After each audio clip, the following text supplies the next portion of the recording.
Hey, what's up, people? This is Ike Love. I am creator and author of the blog, The Viable Alternative, which is an inspirational blog where I share the wisdom and insights gained along my path. Um, I'm becoming a greater, stronger version of myself. And if you want to read more on the blog, you can click under the window where it says description, and you'll see a link for www.theviablealternative.com. So, first of all, I hope everybody had a happy Thanksgiving with their friends, family, and loved ones. Um, Second, so the topic this week, what I wanted to briefly discuss is how to have or create a fulfilling life. And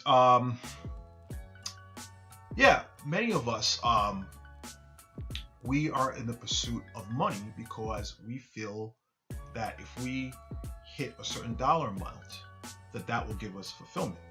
And we often imagine all the things that we can buy with money and things we can do with the money that will give us fulfillment. But often that usually winds up not being the case. And I have a story to illustrate that. Recently, I was watching a YouTube video by it was a profile, a feature they did on the Complex magazine, the hip hop magazine. They do features on YouTube about different successful CEOs, entertainers, artists, so on and so forth. And they did a feature on this guy named Scooter Braun, who used to work with Jermaine Dupri, Jermaine Dupri was the CEO and founder of So Def Records, and this guy was he was an A&R. I think he was an A&R with Jermaine Dupri. And that's how he got his start. And I think he's credited one of the people that discovered Justin Bieber, I believe.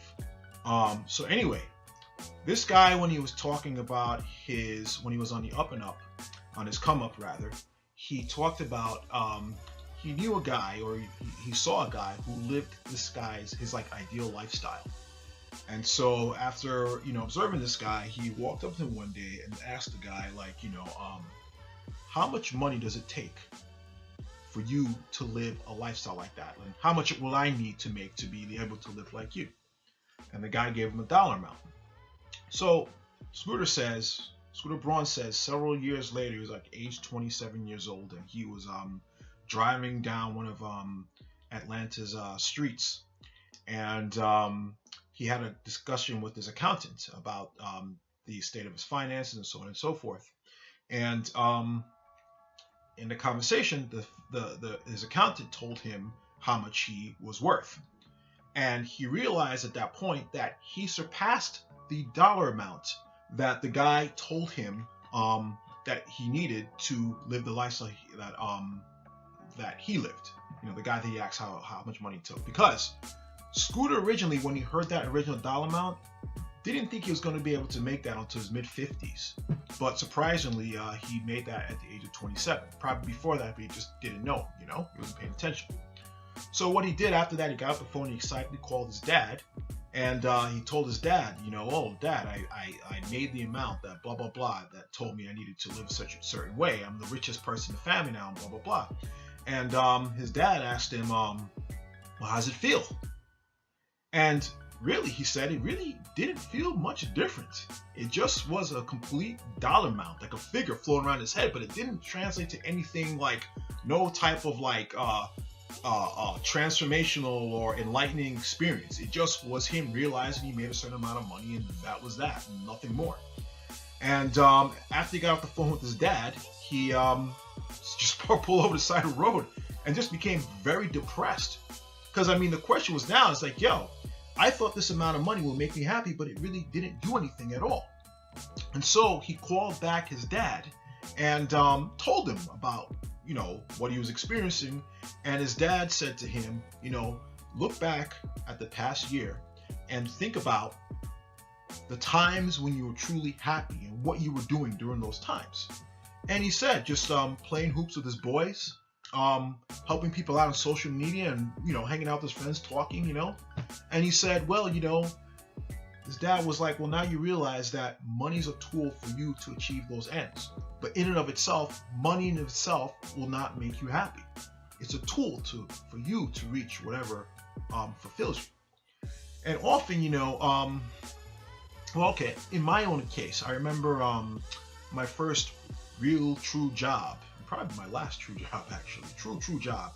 You know, I had worked for IBM after graduating from college, and I just turned 24. I was living at home. I was stacking a G a month. I remember I completely was totally miserable in the job, and I was just so baffled by that because by society standards, I had made it. You know, I had gotten a college degree in computer engineering. I had a good white collar job. I, was young and, was able to save money, but, I was completely, thoroughly miserable. I remember going out buying clothes and just trying to do things just to like try and make me not miserable. Nothing worked. And I didn't realize, well, actually I realized then that, money doesn't make you happy, but what I really realized a couple of years later, that obviously number one, I wasn't in a job that fulfilled me. And number two, that, that I needed to find something that I was passionate about and make money that way, because a dollar amount in and of itself, and you're not doing something you're happy or fulfilling, is not going to make you really happy. It's not fulfilling. And you often find, the big threshold of people want to do, they want to become a millionaire, and the threshold of going up from $999,999 crossing that threshold from the six figures into the seven figures of 1 million, you're supposed to be, you become a millionaire. But many people said when that happened, it just really, nothing happened at all. It didn't do anything. And so, I think number one, first, to have a fulfilling life, we have to first realize that money is just a tool. And after realizing money is a tool, we can now understand that chasing it in and of itself is not going to make us bring us any happiness. I even read that money only affects your happiness up until a certain point. I think between the salaries of $70,000 to $125,000 a year. That's how it affects your happiness. After that, it has no effect, because obviously you're not going to be happy if you're not going to be able to pay your rent or put a roof over your head, or if the creditors are chasing you down, they're repoing your car, you can't feed your kids or your family. I mean, obviously it's going to affect your happiness. But after a certain point, money is just extra. So it's like kind of like, okay, well, what are you going to use with it? So really, I believe in life we have to recall those times. Again, like what this guy, I forgot his name already, Scooter Braun, whatever. What his father told him about fulfillment and happiness. We have to go back in our times of life and figure out what were those times we were truly, really happy on a soul level. Not even just talking about just sitting on your couch watching episodes of Scandal, the football game, and just eating potato chips. I mean, that's fulfilling to a certain point. But I mean, for the rest of your life, I mean, some people do that, but I think those people that are just doing that, languishing away, are living lives of quiet desperation, because I believe there's two parts, there's three parts to us: our mind, body, or soul. We have to nourish all three. And in relevance to this conversation here, food nourishes our physical body, but doing fulfilling things, living in integrity, doing things that we're passionate about, that's what nourishes our soul.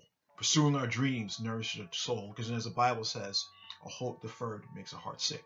When we suppress the hope, when we suppress the emotion now begins to fester inside of us, and it comes out of certain illnesses to indicate to us that something is being suppressed and we're out of balance.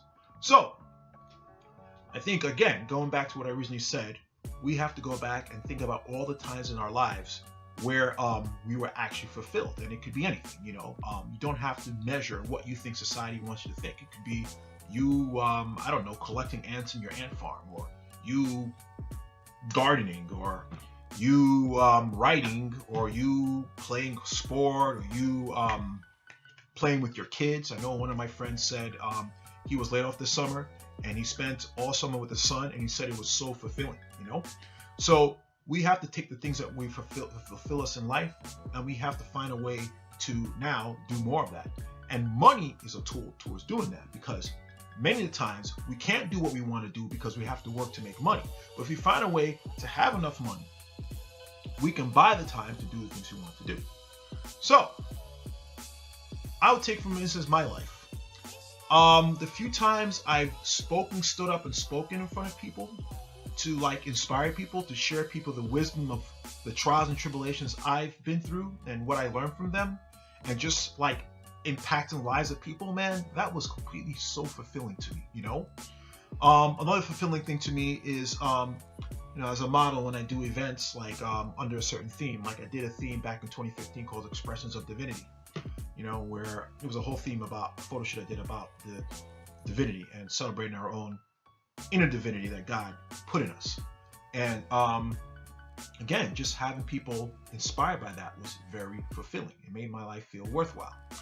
When I took a 3-day trial early on this year, and I took jiu-jitsu, Brazilian jiu-jitsu, man, I was just in love. I was in love. And my gosh, you know, I just was smiling all day after that class. It just felt so fulfilling. So, you know, what is it for you? Like, what is it for you? And so, like, what fulfills you? What activities fulfill you? And it could be just the basic fulfillment, or even just things that you're passionate about doing. And you have to now set your life around that in 2 ways. Number one, if the hobby you have is actually can actually give value to other people, you can actually start a business with it. And it could be baking pies, or you know, you like baking, and people like pies. You like pies, you can start a pie baking business. If I don't know, man, you give good advice and everything like that, you like giving advice, you can start a coaching business because that gives value to people. And those other hobbies, I don't know, you like hamsters, collecting hamsters, but it brings no value to people. The money you make from one endeavor can now use to give you the time to put towards your other passions and things that fulfill you that may not be of value to others, but are of value to you. You center your life around that. Yeah, and I forgot I was going to say something. I completely forgot. It's so annoying. But yeah, so you need to, that's how you basically build your life or and create a fulfilling life for you. Even, you know, and even if it's not starting your own business, I am not advocating starting your own business, but if it's not starting your business, but you know, you have something you really love to do and there's a job that demands that, there are many people who are fulfilled in their jobs because it's a reflection of, or it's an outlet for their passions. And you know, more power to you, go for the job then. But it's basically taking stock of the things that fulfill you and centering your life around that. And money is a tool for you to do that. Either, you know, okay, maybe some people are weekend warriors, you know, they have a regular 9-to-5 job, but you know, their job is tolerable, but you know, during the week they build bicycles on the side, or they build, I know a guy that builds model fire trucks or whatever, and it's a passion hobby, and you know, they like their life. Their job doesn't stress them too much, and the money they make is steady enough that they can do their stuff on the side, and they're fulfilled. And you know, that's freaking great. You know, for other people who don't necessarily want to go the 9-to-5 route, yeah, having the money, creating a lifestyle where you make money off the things you're passionate about, and then you take that money to build the lifestyle in other areas of your life that you want to do. You know, if you like traveling now, then you know, you want to include a lifestyle that incorporates traveling. If you like hiking, you know, you include a lifestyle that incorporates hiking. You basically take everything that makes you smile, makes you happy, makes your heart sing, and you build your life off of that. And that is how and that's how you create a fulfilling life, you know. But again, it starts with the fact that knowing that material things are not going to fulfill you. It's the you know, it's actually doing things that feed the soul, like what I just mentioned. So I hope all this helps, you know. Again, think about all those times in your life that you were doing something that's fully, truly happy, and start to now create a life around that. All right. So again, for the second damn time already, I hope all this helps. If you want to read more on my website, go to www.theviablealternative.com. If you can also follow me on Twitter at @theviablealt. If you like what I have to say, please click on like. Please subscribe to my YouTube channel. I release a video once a week. Okay, what time is it? It's 11. All right. And also, what else was I going to say? Subscribe. Oh yeah, and if you feel anybody interested in what I have to say, please share with other people. So yeah, I'm out. Take care.